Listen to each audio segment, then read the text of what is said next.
Hello everyone, welcome to Sanmargaha classes. Let us see question number 15 of chapter sound. When does the sound is considered as noise? Sound ಅನ್ನ ಯಾವಾಗ noise ಅಂತ consider ಮಾಡ್ತೀವಿ? ಒಳ್ಳೆ concert ನಡೀತಾ ಇದೆ, harmonium ಬಾರಿಸಿದ್ದಾರೆ, violin ಬಾರಿಸ್ತಿದ್ದಾರೆ, ಅದನ್ನ noise ಅಂತ consider ಮಾಡ್ತೀರಾ? ನೋ. ಹಾಗಿದ್ರೆ ದೇ ಆರ್ ಪ್ಲಿಸೆಂಟ್ ಅಲ್ವಾ? ಅದು ಪ್ಲೆಸೆಂಟ್ ಇದೆ ನಮ್ಗೆ. But what about noise? ಹಾಗಿದ್ರೆ ನಾಯ್ಸ್ ಏನು? Unpleasant sounds are called noise. Traffic ಅಲ್ಲಿ ಸಿಕ್ಕಾಕೊಂಡಿದ್ದೀರಿ, ಹಾರ್ನ್, ವೆಹಿಕಲ್ಸ್ ಹಾರ್ನ್ ಪಾ ಪಾ ಪಾ ಪಾ ಅಂತ ಬಾರಿಸ್ತಾ ಇದೆ, ಪ್ಲೆಸೆಂಟ್ ಸೌಂಡ್. ಆರಾಮ್ ನಿದ್ದೆ ಬರುತ್ತಾ?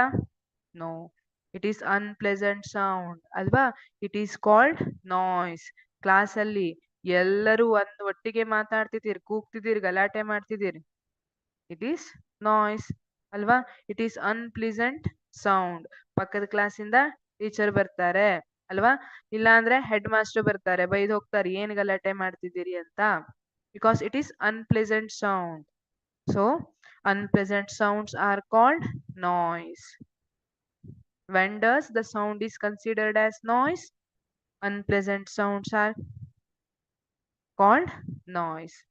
ಈ ರೀತಿ ಟ್ರಾಫಿಕ್ ವೆಹಿಕಲ್ ಸೌಂಡ್ ಇರ್ಬೋದು, ಹಾರ್ನ್ ಸೌಂಡ್ ಇರ್ಬೋದು, ಅಥವಾ ಕನ್ಸ್ಟ್ರಕ್ಷನ್ ಡೆಮಾಲಿಶಿಂಗ್ ಸೌಂಡ್ ಇರ್ಬೋದು. ದೇ ಆರ್ ವೆರಿ ಅನ್ಪ್ಲೆಸೆಂಟ್ ಅಲ್ವಾ? ಅದನ್ನ ನಾಯ್ಸ್ ಅಂತ ಕರಿಬಹುದು. Thank you.